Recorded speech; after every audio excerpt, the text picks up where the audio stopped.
In just a few decades, feline hyperthyroidism has gone from essentially unknown or non-existent to a major epidemic.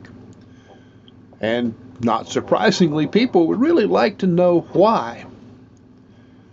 And it's a reasonable desire, but it can lead to some misleading conclusions. There are a lot of reasons you'll find on the internet, and unfortunately, most of them are probably wrong. I'll get into those, why they are not likely to be helpful, why they may be harmful, and a quick look at what the almost certain issue really is. And there are videos focusing more on those subjects if you check out the rest of the channel. In the meantime, this is the Hyperthyroid Cat channel. I am Forrest Poston. What I am not is a vet. Keep that in mind. This is not formal medical advice. This is opinion and experience that I have gathered, well, a lot of time with hyperthyroid cats and cats in general. Please subscribe to the channel. Click the thumbs up button and the notification bell. Make comments, share, and tell your friends. Really do need your help to get, well, mostly more watch hours on this. And there are ways, if you would like to support the channel, we can talk about that. I do believe my email address is listed on the home page of the channel. Don't want to list it here because might make YouTube mad at me. Now, something critical we have to distinguish right off the bat that doesn't get distinguished is that asking what causes hyperthyroidism or feline hyperthyroidism isn't the right question. Almost all cases of feline hyperthyroidism are caused by a benign tumor. There are, however, a small number of borderline cases that can just be mild spikes with no tumor. And I think that has been skewing some of the research, particularly since a lot of that research was done before Dr. Mark Peterson confirmed that some of the cats coming in with the slightly high T4 or free T4 did not have a tumor, which was something we had started suspecting in the thyroid groups. So the real question to focus on is what causes the tumor in feline hyperthyroidism? When you look at it that way, a number of answers change. But what are some of the things people keep suggesting or even hoping are the causes of feline hyperT? And I say hoping because something a lot of these have in common is that they're fixable. You could change this and cats won't get hyperthyroidism. That would be nice. And that's what a lot of people want. Hey, I got a cat, or my second cat or third cat has hyperthyroidism. What can I do to prevent this, not just treat it? And, well, you'd like to have a really good answer.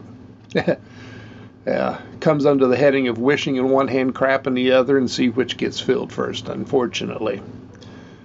Now, one of the common guesses is simply age. People say, well, it happens in older cats. We're taking better care of cats now, taking them to the vet more often, getting them checked out, and well, maybe it just existed this whole time and we didn't know it. No.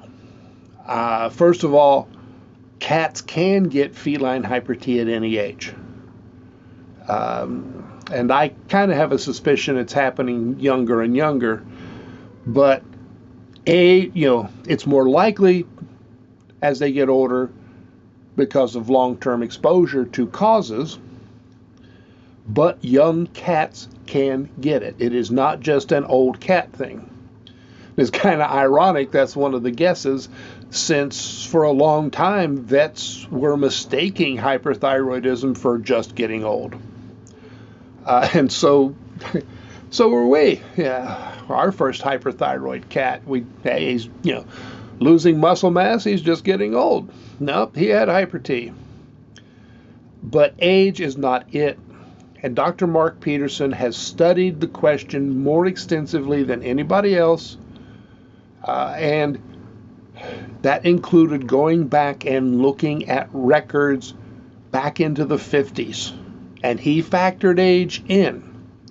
The tumor did not exist earlier.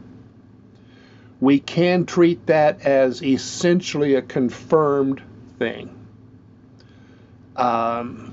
First case diagnosed in 1979, and all indications are that the tumor did not exist until shortly before that. Now, most of the other guesses deal with food-related items. And these are based on small studies that, the studies weren't trying to factor in a lot of different, possibilities, focused on a few things. But they were small studies. They did not factor in that there are non-tumor cases. And really, they were just indications of what might be worth further study. That further study really hasn't happened, and probably just as well, because these studies have not really indicated these as causes.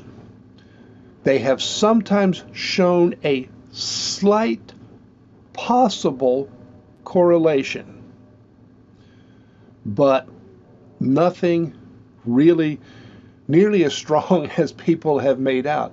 What happens is an aspect of this study makes it into the press, social media, and then people take that, they simplify it more, and what was once a slight potential correlation becomes, in somebody's mind, an actual cause.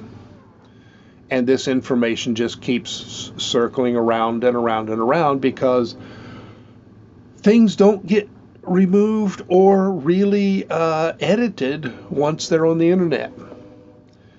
So these things include canned food, BPA in cans. More recently, I heard, the glue used to seal the lids on cans. No, and no. There has been no documented or even strongly correlated connection between formation of the tumor and canned food, BPA, glue in the lids. There's just nothing that seriously indicates these things cause the tumor. Next, fish. Now, first of all, we should distinguish between foods that are primarily fish and foods that have fish second, third, fourth on the ingredient list. There's a big difference in the quantity involved. Fish has gotten something of a bad rep. The claims for why fish might be a cause are varied, primarily focused on iodine content, and I'll get more to iodine in a moment, or PBDEs in fish. And that's where it gets a little complicated. But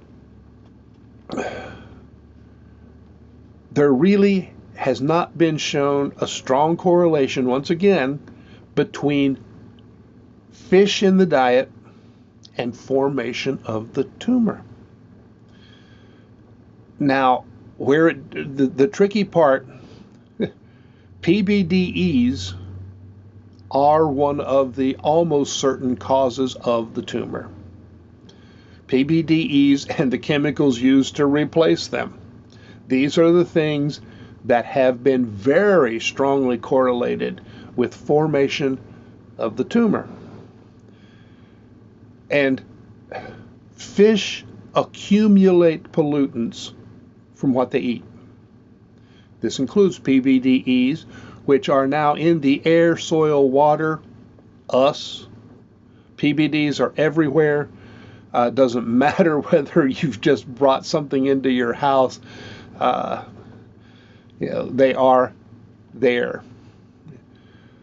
So if a cat eats enough fish, they're probably increasing exposure to PBDEs that could increase risk of the tumor. So potential correlation with fish, but it would really just have to be fish as the diet, primary part of the diet. And most cats on fish are, they're eating it as a bit of the diet, or it's, lower on the ingredient list, and that really just isn't likely to cause a difference. It's better than not eating. Now, having said that, fish should be limited in the diet because, the accumulation of pollutants includes things like mercury and other heavy metals. But getting paranoid and just eliminating fish, sorry, it's just not likely to make a difference. If your cat really likes fish, I'd let them have some. Not the major part of the diet. Don't get caught up in absolutes. Yes fish, no fish. There is another choice, some fish, some of the time. Now you'll also see, iodine intake listed as a possible cause. And that's often connected with fish. People say, well, fish is high in iodine. Not necessarily. One of the studies that caused this outbreak of belief showed that one sample of some fish-flavored foods were high in iodine. Some. Only one sample. That's not confirmation of iodine content, much less a connection with the tumor. And not all fish-flavored foods are high in iodine. Same study actually found that some fish-flavored foods don't have any fish in them. Quality control in the food industry is crap. So the labels aren't as helpful as they should be. But some fish foods are low in iodine. Most are within range. There's a very wide range of what's considered acceptable iodine intake. And once again, there are situations where, especially erratic iodine intake can mess with the thyroid a bit. But there's nothing that connects it to formation of the tumor. And that's the critical distinction. None of these things have been connected with formation of the tumor. And it would be lovely if we could just say, don't feed this food, don't feed that food. avoid toxins. I mean, that's another one. Some people would just say, well, it's the accumulation of overall toxins, or they'll blame it on stress. And toxins and stress are not good things. It's better if we can avoid them, but they do not have a correlation with the tumor. We're left with living in an environment that's filled with PBDEs, which were used not only as flame retardants, they also were used for various reasons in electronics, in building materials, assorted plastics, and they were replaced with, TCPP and other organophosphates, I think is the term. Organophosphates also include some things that are in pesticides, but we're talking mostly about a different group of organophosphates. But once again, used in not only flame retardants, but used in electronics, used in, almost everything. And it can be very difficult to determine whether or not a product has these things because, well, companies, if they list such information at all, it's buried in some generic term, In food, they like to use, the phrase natural and artificial flavors. I'm not quite sure what the equivalent is for other products, but when you read a label and it gives you something that doesn't really tell you what it is, then you have to worry what's in there. But that's the situation. The tumor almost certainly is caused by PBDEs and the dust that remains, because the problem turned out to be that PBDEs endure. They don't just break down and go away. They stay in the environment, and now we don't know how long. The items used to replace them are supposed to be better, but nobody actually did proper studies before we started using them. And they have specifically studied the question with these items, and cats, hyperthyroid cats, end up having a higher level in their systems. There seems to be a connection to formation of the tumor. About all we can do to reduce the odds a cat will get hyper-T, the tumor, clean regularly, and use a vacuum with a HEPA filter, and use air purifiers with HEPA filters. And generally speaking, it's sort of,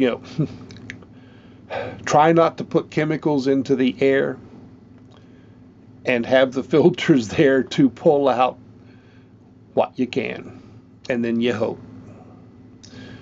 But the problem with so many of these misleading claims about what might cause hyperthyroidism is that you end up spending your time and your energy, and a lot of us don't have time and energy to spare, and you could be spending that just hanging out with your cats, which is a better way to spend that time. All right, I will be doing more videos, more in the series of myths, mistakes, and misconceptions. I'm not sure what the next one will be, but we'll get there. Meanwhile, I'm going to spend some time with the cats. So long.